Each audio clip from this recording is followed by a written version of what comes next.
मध्य प्रदेश के मुख्यमंत्री चौहान की राय में लाडली बहना योजना महिलाओं के आत्मविश्वास को बढ़ाएगी और एक सामाजिक क्रांति का प्रतिनिधित्व करेगी। भारत का शहडोल मध्य प्रदेश 6 अप्रैल। एएनआई मध्य प्रदेश के मुख्यमंत्री शिवराज सिंह चौहान के अनुसार महिलाओं के जीवन में सुधार के लिए राज्य में एक सामाजिक क्रांति हो रही है।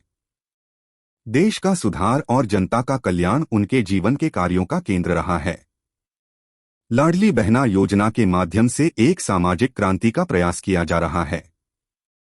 इससे बहनों का आत्मविश्वास बढ़ेगा और उनके जीवन में सम्मान आएगा। इस योजना के प्रतिभागियों को उनके खातों में 1000 रुपये मासिक जमा होंगे। यह कार्यक्रम महिलाओं की मदद करेगा।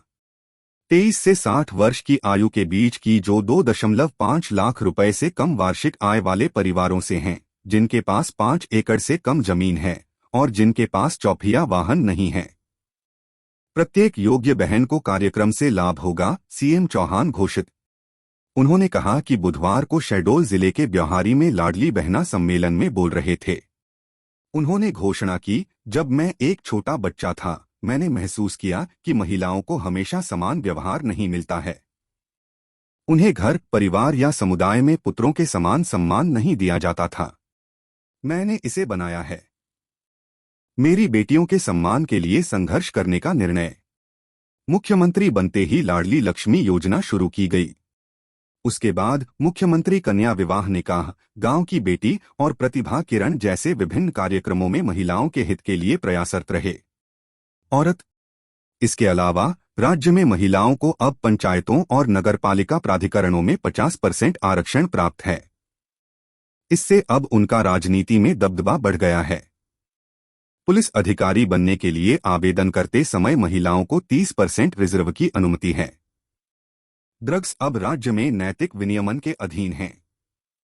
मुख्यमंत्री ने कार्यक्रम में तेंदुपत्ता संग्राहकों को 51 करोड़ रुपए का बोनस भी दिया।